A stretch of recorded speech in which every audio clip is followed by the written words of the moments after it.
liberté conditionnelle, liberté conditionnée par le pass sanitaire aujourd'hui même pour manger. Par la piqûre magique, ça fait armes autorisées pour faire tourner la pompe à fric. On nous a lobotomisés, vision si grande, instrumentalisée. Tous nos droits naturels nous ont été subtilisés. Voyons le mensonge de notre personnalité.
Quand je m'expose à les parler, maman, parlez pas, lâche tous mes ennemis, vivre que raccroche, les crampons, grand con, je te raccroche, je plus, tu me fais mal à la caboche, la vie de la gueule, je suis pas la galoche, t'as pas la caboche, on vient pas passer la pommade dans les manies, c'est pas des slogans qu'il faut, c'est des grenades, enfoirés, faut bien les dissuader, c'est comme ça qu'on négocie, les boss, les sensibles, séquestrés dans les usines, me demande pas de pisser, j'ai du THC dans les cellules, on subit, mais on subit, l'adversité faut la subir, non, on est blacklisté, nos places, ils les ont soumis, on se fait discuter, ils tentent de nous faire oublier. Ce qui nous anime, c'est le combat qu'on doit mener. Facile d'être lâche et d'abandonner. On doit nous parler, je l'ai dérangé, ça doit changer. On doit en parler, je l'ai dérangé. Je viens parler de ma mère, de mes roses, de mes criminels en mer. C'est du masque de meurtre, ce que le diable nous réserve. Ouvre les yeux, sans s'y prendre, si tu veux parler, vas-y, parle bien, sinon shut up. Je viens parler de mes potes qui me traînaient, tard le soir, oui, soirée rainée, classico et tous déchaînés, de leur patte gauche en aîné, oui, des mosquées sous scellées, d'une religion brillée, qu'est-ce que la laïcité quand on doit se cacher pour prier et parler à voix haute, je viens parler à voix basse, ce fils de lâche me traite d'immigré, aimerait dénigrer ma race, parle d'une époque de pêche d'art, d'un polar de gens soumis, où le chef d'état prend le peuple pour Katsumi, de parler de Mohamed, Bouazizi, d'un peuple déçu, je te parle de mon bled, d'un dictateur déchu, oui, à croire qu'on a ce qu'on mérite, histoire et périph', mais c'est rien, tuez-les tous, Dieu reconnaîtra les siens, ce qui nous anime, c'est le combat qu'on doit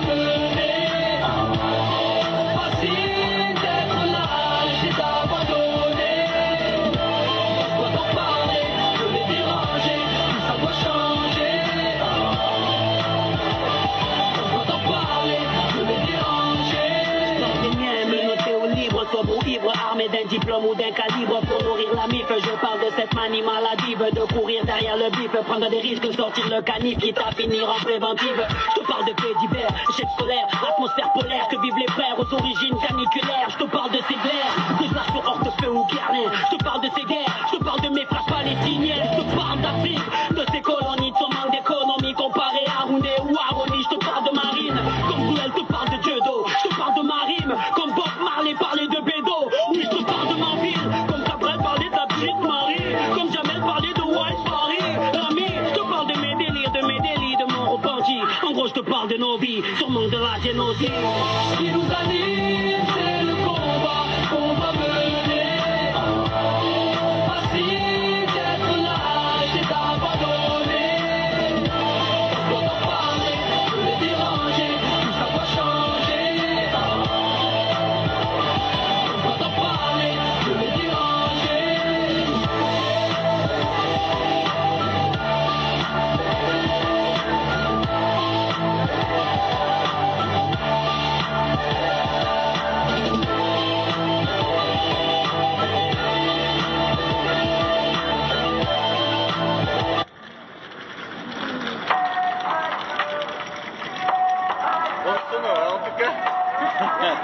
On a reçu les watts. Pas d'éducation sexuelle pour nos enfants dans les écoles Pas de grâce pour les petits en maternelle, et primaire et secondaire inférieur. C'est les parents les seuls décideurs. Et pas les plannings. Ouais, ça donne par là. N'hésitez pas à nous rejoindre, même si c'était pas prévu dans notre plan. Pas d'éducation sexuelle chez les enfants dès la maternelle, c'est une honte. C'est une honte. Pas d'éducation sexuelle pour nos enfants dès la maternelle. Il faut qu'on se réveille. C'est inacceptable. Je sais bien que je leur fais peur, frérot. Me demande pas On pourquoi. devrait être des millions dans les rues. J'ai le sourire au fond des yeux. C'est pour ça qu'ils ne le voient pas. Je vois juste pas le monde comme Merci la RTBF, merci France 5, merci beaucoup. Grâce à vous, les gens vont peut-être aller regarder. Informez-vous, les parents, les grands-parents. Faites attention à vos enfants. je rends les coups à mon avis mais les phalanges. J'absorbe les mots du monde entier comme une éponge. En vérité, je suis remplaçant, je les dérange. Merci. Donne-moi de mon nom. Je suis là pour toi, mon amour. Je suis là pour tous les enfants. Je vais les Les parents, tous les grands-parents devraient être ici. Il y a mon nom dans ta chronique.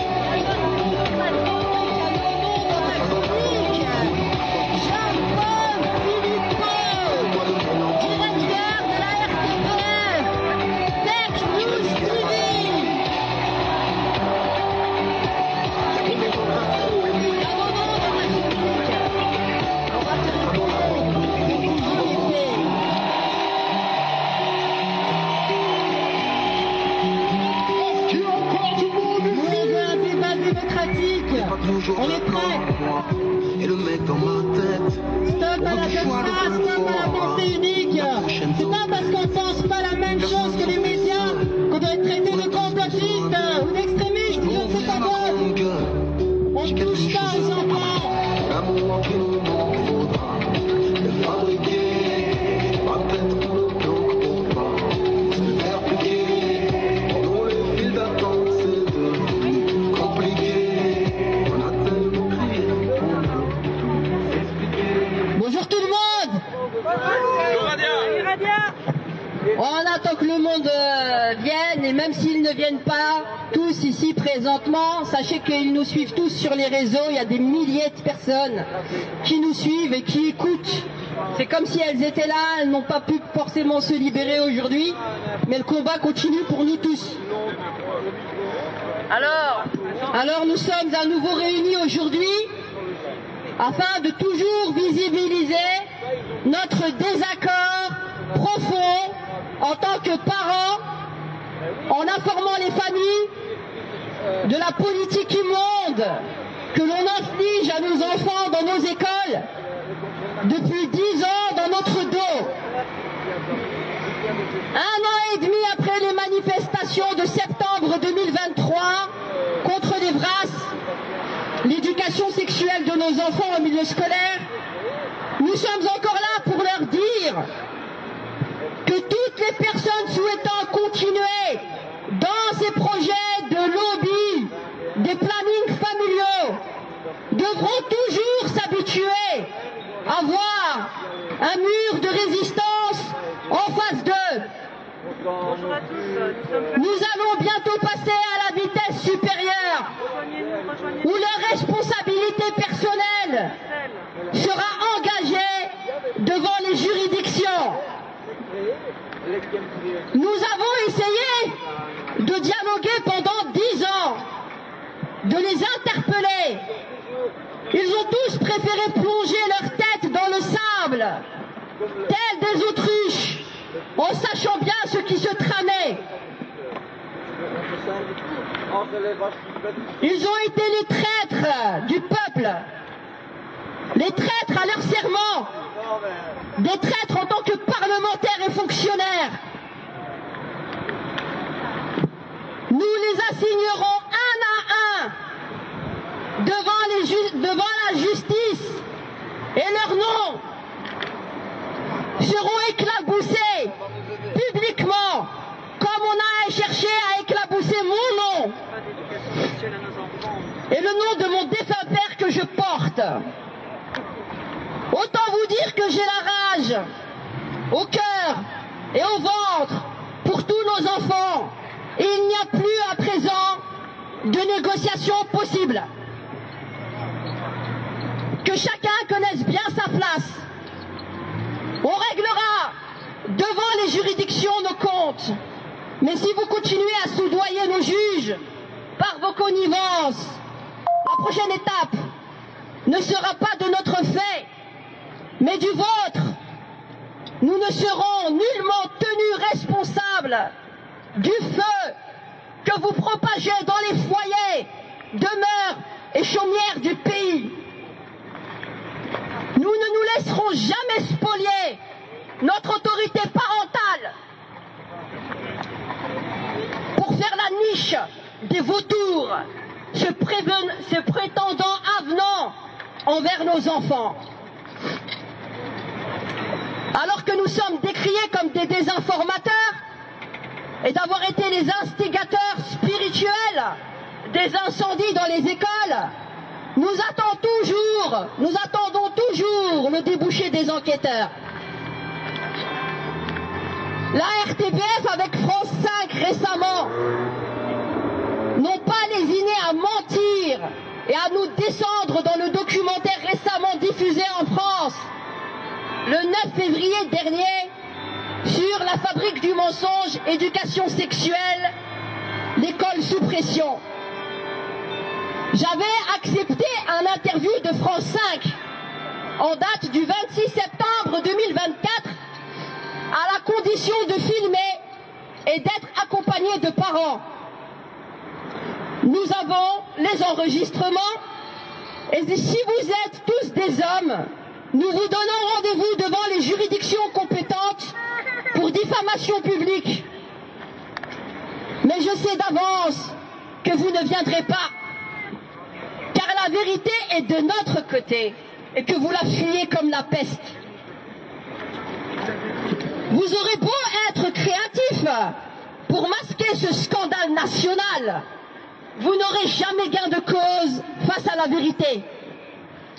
Et ne croyez pas que parce que des écoles ne brûlent pas, que nous n'avons toujours pas un feu aussi ardent qui brûle dans nos veines, et que vous effacerez cette révolte par des pains et des jeux, comme à l'accoutumée, comme vous essayez encore d'effacer l'ardoise face aux morts dues à la crise sanitaire. Les procès tombent et pleuvent en termes de responsabilité. Et ce n'est pas fini. Juste que vous êtes tels les bobonnes qui ramassaient la poussière après des travaux dans le BTP. Vous êtes le bras armé médiatique des lobbies et des politiques, alors que vous êtes une chaîne nationale, RTBF et tant d'autres, payée par nos impôts. mais gangrénés dans vos comités d'administration par les politiques. Et cela n'est pas normal. Des menteurs pathologiques, propagandistes, voulant faire le même coup de Trafalgar aux Français en préparant la population avec les programmes pour la future rentrée scolaire 2025 avec France TV et le documentaire La fabrique du mensonge qui fait exactement le même travail de préparation des mentalités. La RTBF comme France TV, c'est du fake news TV. Parce que musulmane, je suis dénigrée par ces chaînes et leurs présentateurs et leurs invités avec des stéréotypes sur ma religion, sur laquelle ils crachent à longueur de temps en étant à peine voilés. En contournant par des euphémismes et insinuations non nommées frontalement, mais laissant entendre aux téléspectateurs que la frange de la population qui nous fait bien chier et qui expliquerait tous les problèmes de la société sont bel et bien les musulmans. Une fois de plus, ils se dédouaneront de tout amalgame, sans courage, sans tripes, par leur sempiternel salto arrière et figure acrobatique et copinage, pour s'en sortir toujours indemne. Je ne suis pas du genre à me victimiser, mais là, je dis non. Comme vous m'avez sali et porté atteinte à mon honneur, on réglera cela devant toutes les juridictions compétentes le moment venu. À longueur de temps, ils nous parlent de valeurs, de démocratie et du cordon sanitaire. Je leur dirai que le seul cordon sanitaire dont on aurait tous bien besoin est qu'ils ferment leur putain de gueule, qui ne sort que de la merde et des mensonges au peuple à longueur de journée, et que ce sera la seule manière et l'unique manière pour que la démocratie reprenne sa liberté, au lieu qu'elle soit prisonnière des geôles médiatiques nationales subversives qui la persécutent au quotidien en se parant de ses beaux habits, se maquillant comme elle pour tromper le peuple. Voilà à quoi nous avons affaire, chers Belges et chers Français, à des gourgandines médiatiques. Il y en a pour tous les goûts, des grandes, des petites, des rousses, des blondes et des brunes. En France, ils leur vendent le modèle du protocole Evras 2013 que nous avons eu en Belgique, en disant « Mais nous ne substituons pas aux parents, mais voyons, c'est vraiment du n'importe quoi. N'écoutez pas ces complotistes, les fake news sur les réseaux sociaux. » Je m'adresse ici au directeur de la RTBF. Ce monsieur-là, vous le voyez, Jean-Paul Philippot, directeur de la RTBF, Fake News TV. Pas d'éducation, c'est Fake News TV, la fabrique du mensonge national. Monsieur Jean-Paul Philippot, JPP pour les intimes, où je n'en peux plus, qui s'est fait juge est parti avec conflit d'intérêts lors de ma demande de droit de réponse et a refusé que nous nous exprimions publiquement sur la chaîne, alors que j'étais diffamé lorsque nous avons été présentés par sa journaliste, sa chienne rousse, Sophie Mergens, chienne de garde, dans le journal télévisé du 28 septembre 2023 où l'on nous décrivait. Nous avons aussi les enregistrements de notre interview fait 6 jours plus tôt dans un parc à Bruxelles, en date du 22 septembre 2023, soit 5 jours après la grande manifestation du 17 septembre 2023. Monsieur RTBF se dit défendre une chaîne se proclamant pluraliste, mais a pris le parti des personnes que je contestais en violant mes droits les plus fondamentaux, preuve à l'appui avec sa lettre de réponse envoyée à mon avocat. JPP, tu as une bonne bouille, alors je te fais ma déclaration et demande officielle. Où souhaites-tu que nous nous rencontrions? Tu veux que l'on se rencontre sur les plateaux TV en direct ou devant les tribunaux? Tu ne pourras pas dire que je ne t'ai pas donné de chance.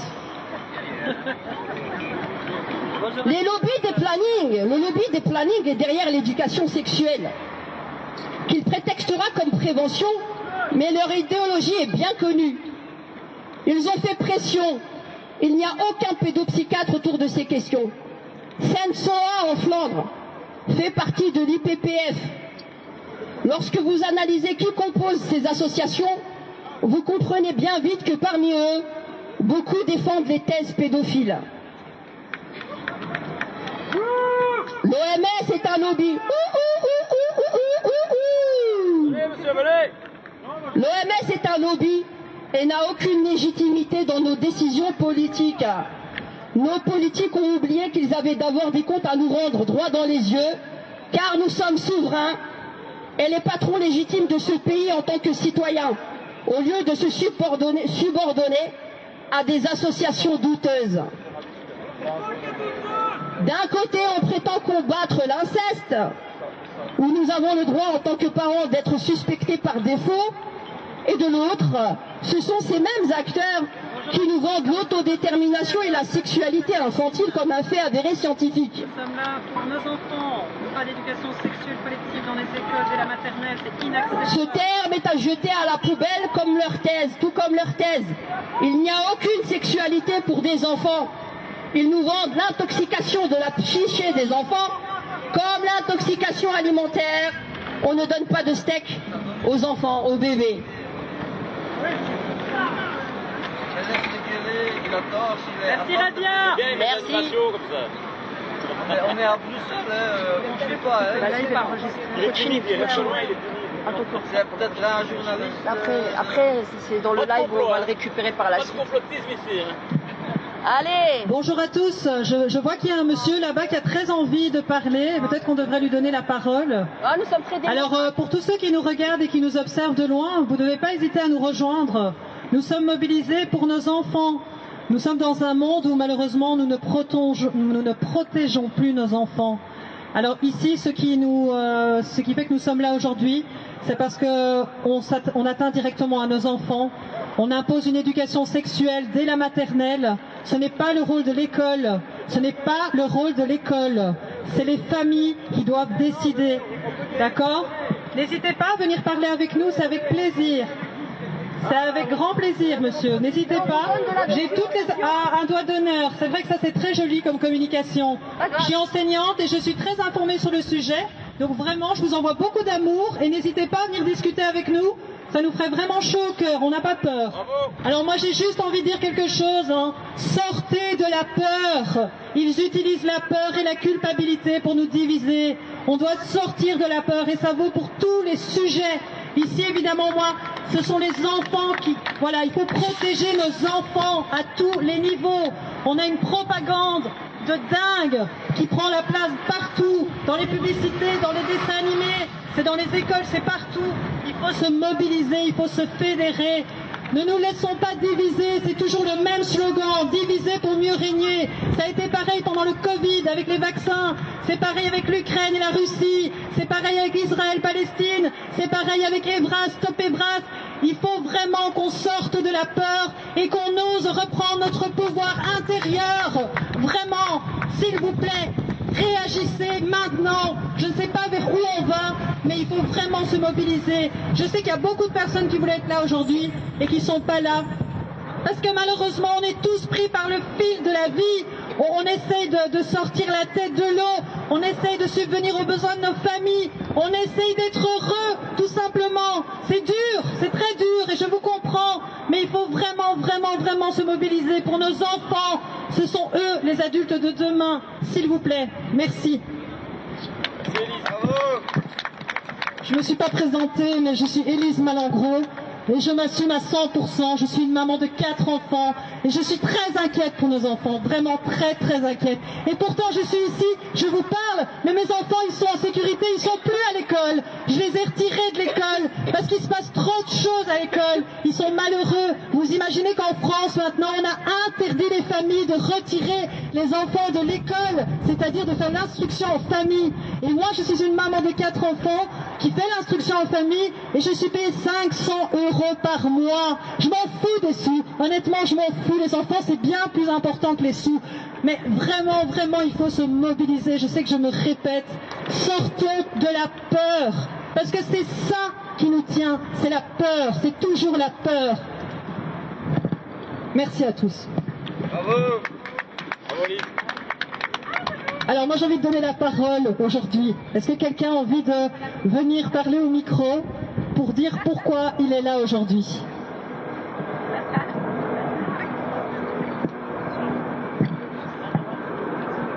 Allez, soyez pas timides. Et même s'il y a des passants qui veulent donner leur avis, moi je suis très intéressée. Hein. Qu'est-ce que vous pensez de donner des cours d'éducation sexuelle dès la maternelle? Qu'est-ce que vous en pensez? Vous êtes d'accord avec ça?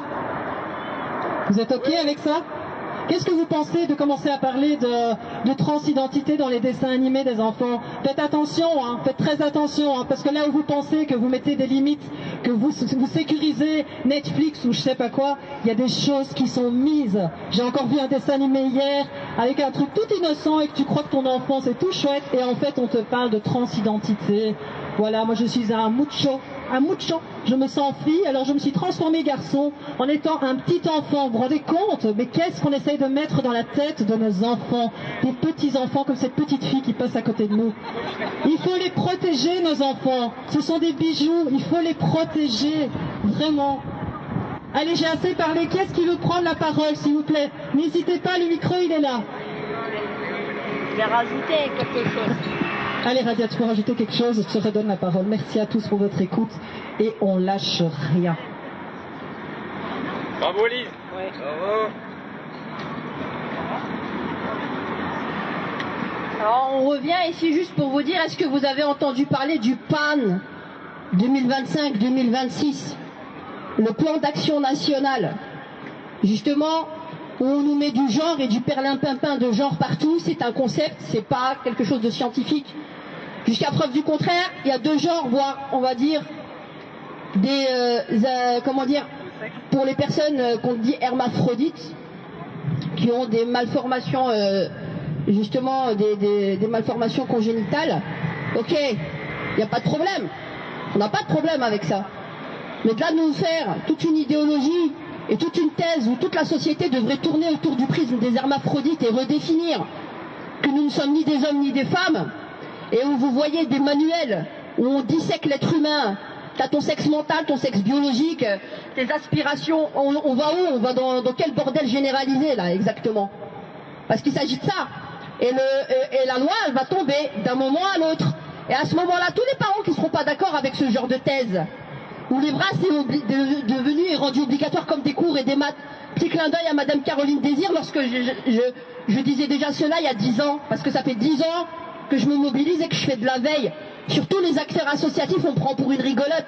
Ça fait 10 ans que je fais de l'investigation sur tous les acteurs associatifs qui ont tout fait pour nous contourner en tant que parents, en prenant soi-disant la porte de la santé et sachant directement qu'il y aurait un veto parental. Et aujourd'hui, avec le décret 2023, ils sont en train de mettre à genoux les directions d'école. Ils le savent. Ils ont contourné, ce sont des lobbies qui ont soudoyé nos politiques et des politiques qui ont voté pendant 10 ans en leur faveur et qui ont accompagné ces associations qui sont en train de se faire une niche de 48 millions d'euros minimum sur le dos de vos enfants. Alors vous acceptez que vos enfants soient des cobayes ou des cobés, vous le dites en Belgique comme ça, moi je dis cobayes, peu importe, vous avez compris. Hein? Et nous, on n'a plus rien droit de dire en fait en tant que parents, parce qu'on va être discriminants, on va être considérés de transphobes, d'homophobes. Quand je manifestais contre la Gay Pride, c'est pas parce que j'ai quelque chose contre les homos en tant que tel. Premièrement, je suis pour le civisme public. On n'a pas à se balader à moitié à poil avec une plume dans le cul. Hein? Il y a des familles, il y a des enfants, il y a tout. Ça s'appelle du civisme public. Et la sexualité, si justement elle est privée, ça veut dire qu'on doit rester à la maison, qu'on soit homo ou hétéro. Et on ne doit pas infliger nos ébats sexuels dans la rue, dans la sphère publique. C'est ce qu'on appelle la décence. Bravo, bravo. Premièrement. Deuxièmement, à la fin de chaque fin de Gay Pride, qu'est-ce qui se passait? ils avaient des acquis politiques nobles, où on peut être d'accord avec eux, la discrimination à l'emploi, il n'y a pas de problème. Mais ils ont fait de l'ingérence avec les brasses. Moi j'ai découvert les brasses par le biais de luttes LGBT. Et je fais bien une dichotomie, une dissociation entre les LGBT et les homos. Parce que beaucoup d'homosexuels m'ont fait beaucoup de témoignages et ils ne se reconnaissent pas dans cette frange minoritaire qui fait beaucoup de bruit et qui va les emmener au casse-pipe parce qu'ils savent très bien que ça va leur tomber sur le coin de la gueule. C'est ça la réalité des choses. Et je peux vous ramener plein d'homosexuels qui sont d'accord avec nous et qui sont contre le fait qu'on fasse de l'éducation sexuelle aux enfants en maternelle et primaire. Et ils disent ouais mais on n'a pas besoin d'aborder ce genre de sujet. À l'adolescence, c'est là où ça commence. On peut se poser ces questions-là, mais pas avant. Et on doit laisser les enfants jouer dans toute innocence. Ils sont là à l'école à la base pour apprendre à lire et à écrire. Et on a toujours attendu un excellent niveau au niveau du régime PISA. On l'attend toujours. Hein? Au niveau instructionnel, on est les derniers de la classe. Hein? Et puis quand il s'agit que là, des écoles, et vous avez les professeurs qui manifestent, et quand on allait se plaindre auprès des directions d'école, et qu'il y avait plein de familles depuis longtemps qui allaient se plaindre auprès des écoles par rapport aux infirmières du planning qui rentraient dans les écoles, ou qui sont de mèche avec le PMS et le PSE, est-ce que vous savez qu'il y a eu des débordements, il y a eu plein de familles qui sont parties se plaindre, et des directions d'école qui lui disaient mais madame, ça fait partie du programme, c'est comme ça madame. Ah bon? Ah bon? Là, bizarrement, quand vos postes au niveau de la FWB sont en jeu, il faut prendre nos enfants en otage et on doit être solidaire avec vous. Et quand nous, on a demandé des choses, hein, vous nous avez tous fait un bras d'honneur. Donc il est hors de question que l'on brade nos enfants. Et maintenant, c'est aujourd'hui et dès maintenant la ligne de démarcation entre les vrais et les faux culs qui cherchent qu'à remplir leurs poches sur le dos de nos enfants. Et il y a encore autre chose.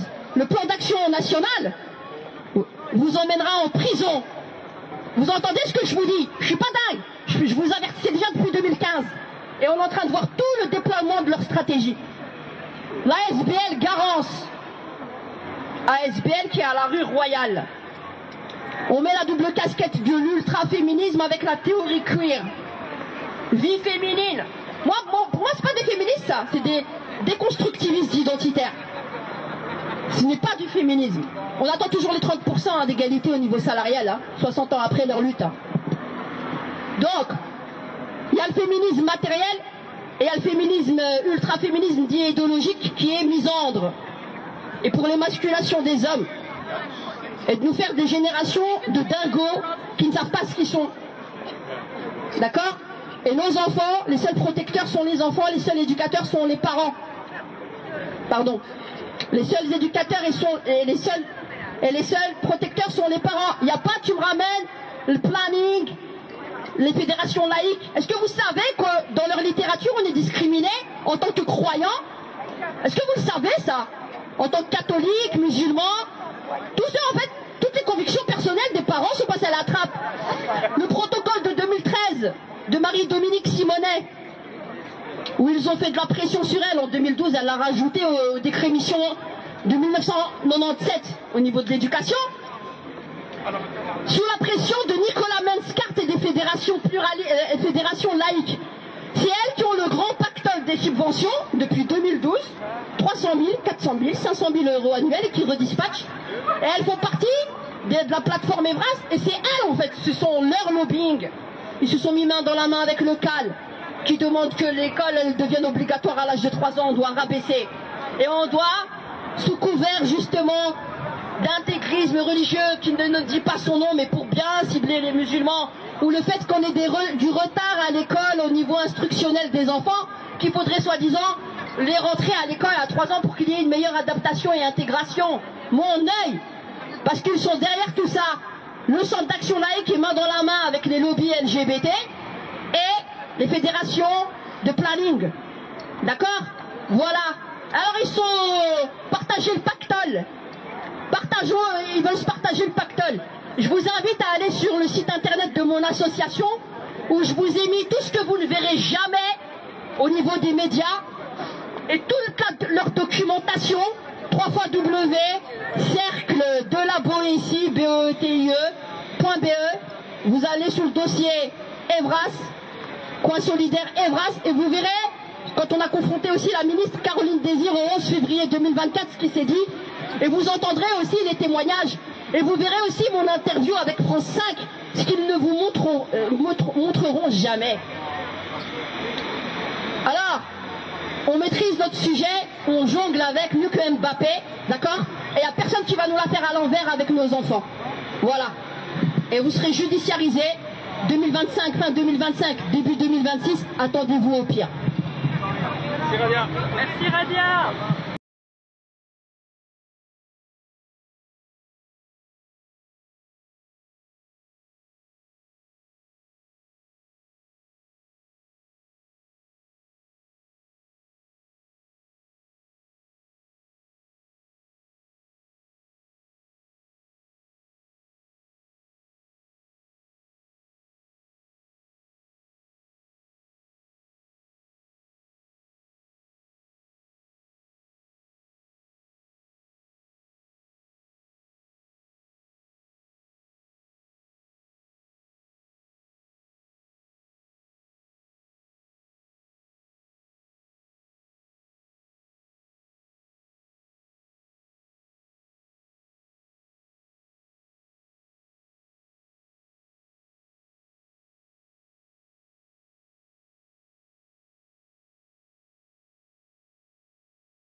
Pour ceux qui sont présents, il me tient à cœur de vous lire une réaction d'une personne qui m'est proche au fameux documentaire La fabrique du mensonge, qui mériterait sincèrement d'être regardé par beaucoup de personnes. D'ailleurs, moi je remercie France 5, je remercie la RTBF de nous faire tant de publicité finalement.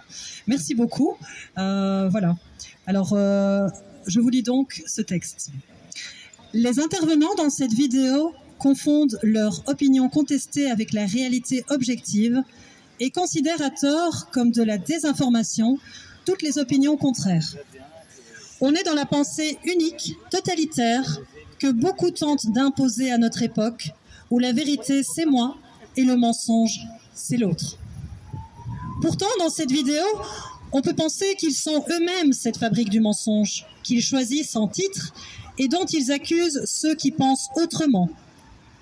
Cette vidéo fait la promotion d'un enseignement sur la sexualité qui n'impose rien aux enfants et qu'elle prétend objectif et neutre, sans jugement, et qui serait exposé indépendamment des questions de valeur qui s'y attachent. Mais en réalité, c'est précisément en cela que cette vidéo n'est ni neutre, ni objective. Elle est au contraire l'expression d'une idéologie contestée vivement par un grand nombre de personnes qui considèrent cet enseignement comme une intrusion inacceptable dans les valeurs les plus fondamentales que beaucoup de parents veulent transmettre à leurs enfants. Détacher volontairement la sexualité de toute valeur est précisément un choix qui n'est ni neutre ni objectif. Derrière la neutralité affichée, il y a en réalité un choix d'affirmer qu'il n'y aurait pas d'ordre moral naturel dans la sexualité, pas de bien et de mal, et que tout y serait de même valeur. Quelles que soient les opinions morales ou religieuses, la sexualité partagée engage toute personne bien au-delà de la matérialité de ses gestes. Il y a dans la sexualité du mystérieux, de l'inexprimable et de la transcendance que des mots ne peuvent enfermer dans une éducation prétendument neutre qui, en réalité, exprime une affirmation militante selon laquelle la sexualité pourrait être détachée des valeurs. La sexualité, c'est pour chacun la source de sa propre existence et de toute transmission d'une vie nouvelle. Et c'est aussi, en réalité, une réalité de base de la famille dans laquelle tout enfant grandit et se développe, quelles que soient les évolutions du couple sexuel dont il est issu.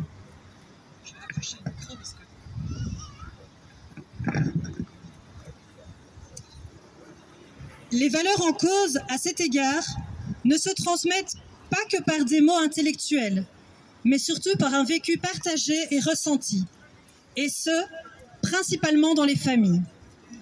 La vidéo, comme les programmes du genre Evras ou Evars en France, ou dans d'autres pays d'Europe, puisque c'est toute l'Europe qui est concernée, traite la sexualité comme une chose neutre sans valeur spécifique.